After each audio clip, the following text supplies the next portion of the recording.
Cresce o debate sobre a representatividade transgênera nas artes. A mídia gera ou reflete o preconceito contra os transexuais. Veja o que pensam os próprios trans, os ativistas e pesquisadores de comunicação.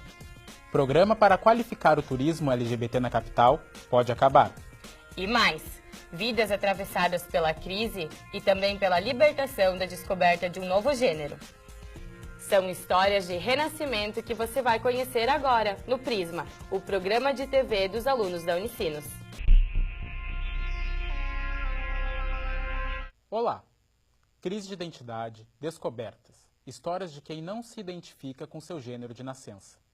A vida dos transgêneros enfrenta não só preconceito, como também a dificuldade de aceitação pessoal. Como é que tá o cabelo?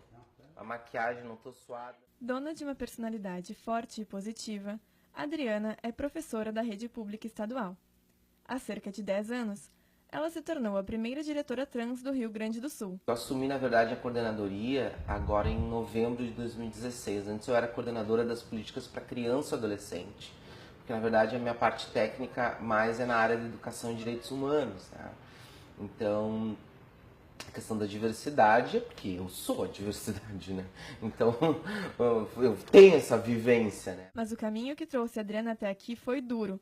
E começou lá na cidade de Itaqui, fronteira oeste do Rio Grande do Sul.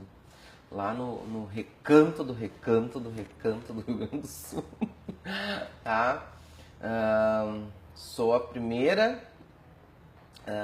de uma terceira geração de primogênitos pecuaristas da região. Então você imagina, na década de 80. O que era isso? Onde não se falava em trans, em travesti, não se falava nesses termos, não se ouvia falar nisso, né? Ela nasceu menino e, como tal, foi criada para dar seguimento à tradição familiar da pecuária.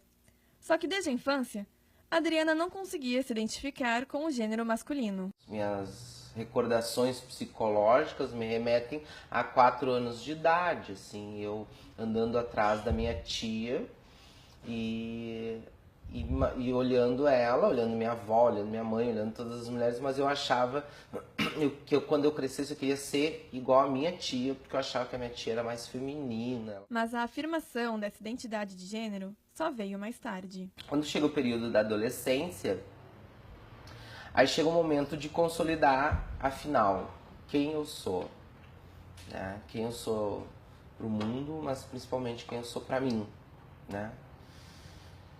E aí é o momento mais, eu acho que é o momento mais difícil para uma trans. Eric é professor de educação física e também atua como militante na ONG Homens Trans em Ação. Assim como a Adriana, ele se descobriu na adolescência. Quando eu era mais jovem, ali pelos 13, 14 anos, que tinha aquela coisa de rejeição social na escola, das pessoas me taxarem como alguém diferente. Mas que aí eu, como individualmente, acho que usei muito mais da coisa da intelectualidade na escola como uma defesa do preconceito, assim. Então, no caso, eu meio que transformei essa rejeição social em algo que me motivou a ser mais eficiente na escola do que sair da escola, né? Eric e Adriana representam trajetórias vitoriosas para os transexuais. Os dois concluíram o ensino superior e construíram uma carreira profissional.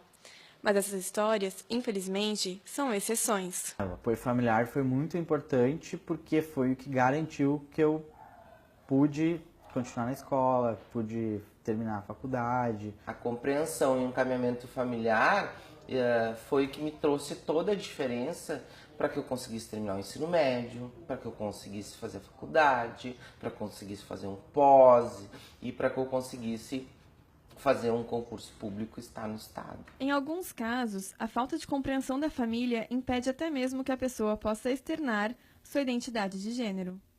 Eu sempre dizia qual é a diferença de mim para os outros meninos, né? Ele dizia que eu não tinha o pintinho, no caso, né? Calvin tem 35 anos e é técnico em enfermagem. Até alguns meses atrás, ele era Camila. Eu tentei de todas as formas ser diferente. Eu lutei contra mim. E isso causou depressão. Ninguém quer ser assim, ninguém quer passar por tudo isso. O que tu ganha com isso? Rejeição, sabe? Foi só na fase adulta que Calvin se sentiu à vontade para expressar sua real identidade. apesar de desde pequeno se reconhecer como um menino. Eu apanhei muito do meu pai, porque era difícil para mim entender por que os outros guris podiam andar sem camisa e eu não. Eu pegava, tirava a camisa e saía andando na rua. E daí era bem complicado. Agora, Calvin precisa fazer a transição no ambiente de trabalho. Sério que elas têm uma certa dificuldade em me remanejar, porque não é todo lugar que vai ter a capacidade de me aceitar, né? Do meu jeito. Não é aceitar. Eu não aceito o outro, não aceito se tu tá vestido de branco, de preto, se tu é magro, se tu é baixo e tal. Não vou fazer diferença na tua vida. Eu posso te compreender a partir de um princípio de respeito. Óbvio, no começo, pra gente é algo diferente do que tu tem na tua matrix, lá na tua convenção social. Mas para mim o que vale, e que eu sempre levei em conta, assim, são o caráter e os valores das pessoas. Que cada um seja feliz do jeito que a pessoa quer, desde que seja baseado em valores para a construção da sociedade, para um mundo melhor e tudo mais. Então, olhando nessa concepção, o Eric é bem-vindo. Amo ele por causa disso.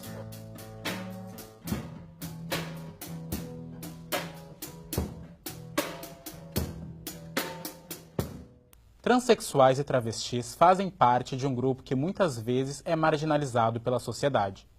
Levando em conta o grande número de notícias que gira em torno da violência sofrida por essas pessoas, pode-se perguntar se a mídia gera ou reflete o preconceito. Os trans reivindicam que já é hora de naturalizar esta condição. Os pesquisadores ponderam que o problema talvez seja cultural e precisa ser debatido. Experimente digitar as palavras transexual e notícias no Google. A maioria das notícias que aparecem são sobre violência e preconceito.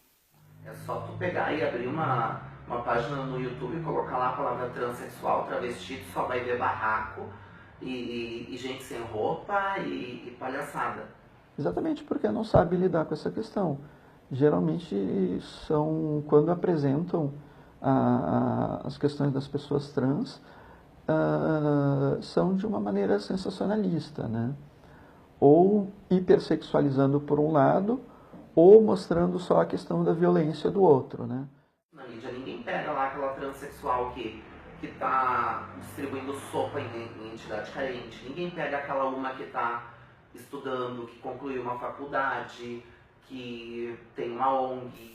Fernanda é integrante do coletivo Gênero, Mídia e Sexualidade, GEMES, formado há 3 anos por jornalistas e pesquisadores da comunicação. Um dos objetivos do GEMES é debater com a mídia e como a mídia constrói narrativas envolvendo grupos historicamente reprimidos. Então, por isso que as narrativas, elas são também um reflexo dessa sociedade, né? O jornalismo está inserido nessa realidade, que é uma realidade de profundas desigualdades, mas ele tem um papel transformador.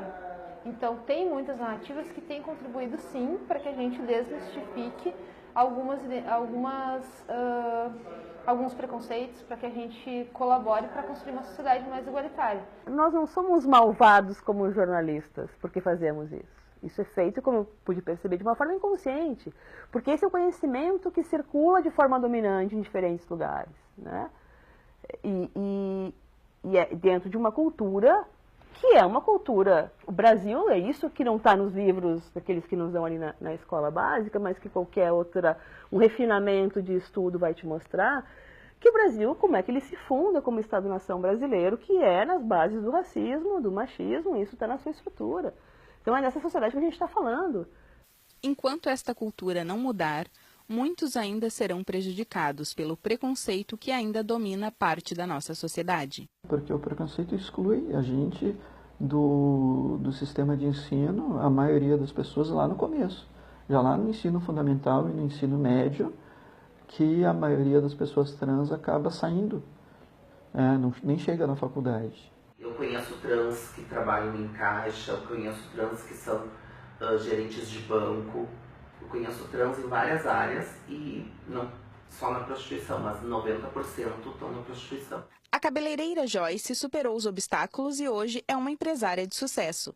Ela acredita que a melhor forma para acabar com o preconceito é agir naturalmente com os transexuais. Eu acho que quanto mais todas as mídias tratarem com naturalidade Quanto mais todo mundo tratar com naturalidade, menos vai ter preconceito. Veja a seguir. Personagens transgêneros não deveriam ser interpretados por atores trans? Acompanhe esta polêmica daqui a pouco. E ainda, conheça iniciativas que qualificam o atendimento ao público LGBT na capital. Já voltamos. O programa POU LGBT existe desde 2015. O projeto é focado na qualificação de estabelecimentos para atender o turismo e segue ativo nas redes sociais. Mas empresários, ativistas e até gestores que participaram da organização do programa já não têm certeza se a iniciativa terá seguimento. O vídeo promocional segue no ar.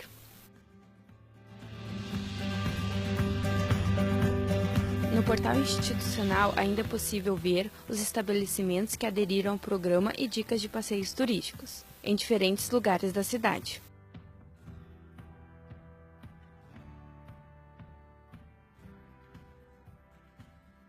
Há quase 30 anos, a capital gaúcha possui uma lei que prevê punições para estabelecimentos comerciais que forem coniventes com atos discriminatórios, entre eles a homofobia. Segundo a diretora da Secretaria de Turismo, o surgimento do POU LGBT é uma continuação dessa política pública de defesa às minorias e, claro, tem o sentido de atrair o turista. A origem do programa foi essa, buscar atrair o segmento LGBT com base numa oferta qualificada, por isso um processo de qualificação dos parceiros dos hotéis e dos serviços de alimentação que se mostrarem parceiros ao programa. Realmente, houve uma consultoria com a Associação Brasileira de Turismo GLS durante 3 dias. E, em seguida, a Secretaria de Turismo organizou como seria o POU LGBT. A partir do curso oferecido pela Abrat, a gente modulou o que seria o nosso curso. E, a partir do curso de qualificação desenvolvido, a gente começou a sensibilizar os parceiros. Ao longo de 2015, o programa capacitou empresas de diversos ramos que incluem os serviços procurados pelos turistas. Uma delas foi a tradicional confeitaria Maomé, localizada na Avenida José Bonifácio, junto ao Brick da Redenção. E mais a questão da diversidade pública. Nós temos que estar habilitados para atendê-los. Então, na verdade, o que acontece é que a opção sexual de cada um não nos compete. O que nos compete é atendê-los. Ao iniciar a organização do programa, Joana lembra que se constatou que o principal problema dos estabelecimentos era a falta de informação. Uma das estratégias foi simular situações típicas que podem gerar constrangimento. Chega um casal de senhoras num hotel e eles pedem, o recepcionista vai confirmar a reserva, na reserva tem uma cama de casal e o recepcionista questionando por que isso era um erro, claro que eles queriam camas separadas, não. Então, não era que ele estivesse com algum preconceito a essa relação. É que ele não conseguia, ele não chegou pelos processos sociais dele, culturais, ele não chegou a entender que isso poderia ser uma relação homoafetiva. O problema é que o governo mudou no início do ano e os investimentos em projetos passados estão sendo reavaliados. Não é nós que lançamos um programa, não é nós que fomos atrás de um programa para resolver uma questão específica. Existiu uma oportunidade e a gente aderiu. Daí trocou o governo. Provavelmente isso deve ter algum desdobramento no futuro. Mas há outras iniciativas para orientar o setor público e privado a trabalhar melhor com a diversidade sexual de gênero. A plataforma Frida, por exemplo, é uma iniciativa de ativistas como o Gabriel. O portal mostra os estabelecimentos que participaram das capacitações. Então, só imaginar um ambiente que seja perfeito, acho que já seria inviável. Mas eu acho que um ambiente mais próximo do ideal seria o ambiente em que o estabelecimento pudesse se manifestar de uma forma bem proativa, de que a discriminação ela não seria tolerada, assim, um cenário em que pudesse acolher essa pessoa e não desconfiar dela puramente. O clipe da cantora Bárbara Ohana há alguns meses causou polêmica nas redes sociais.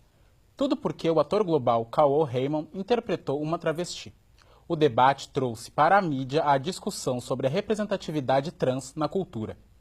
O problema: Por que não escolher uma artista trans para o papel? Por que convocar um homem cisgênero, que é aquele que se identifica com o gênero que nasceu, para interpretar uma figura trans? O debate foi similar com o filme A Garota Dinamarquesa, onde, mais uma vez, a jovem foi representada por um ator cis. Na Grécia Antiga, eram apenas os homens que criavam os roteiros e atuavam no teatro. Para os papéis femininos, os atores gregos utilizavam máscaras. Foi só no século XVII que as mulheres entraram em cena. A primeira atriz travesti a aparecer na televisão brasileira foi Cláudia Celeste, no final dos anos 70, na novela Espelho Mágico, da Rede Globo. Mas a censura militar não permitiu que ela permanecesse no folhetim.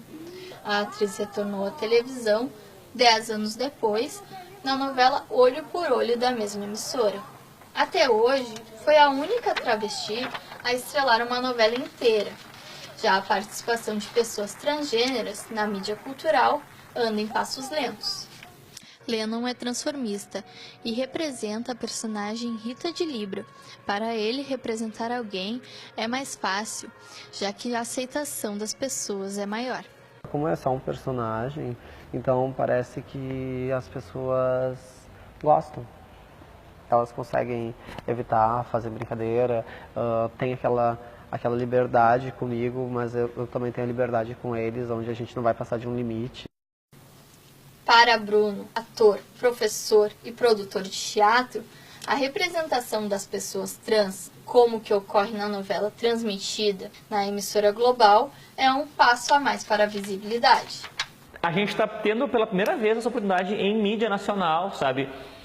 E daí a gente está falando, mas ela não é trans. Ok, ela não é trans, mas cara, para e pensa.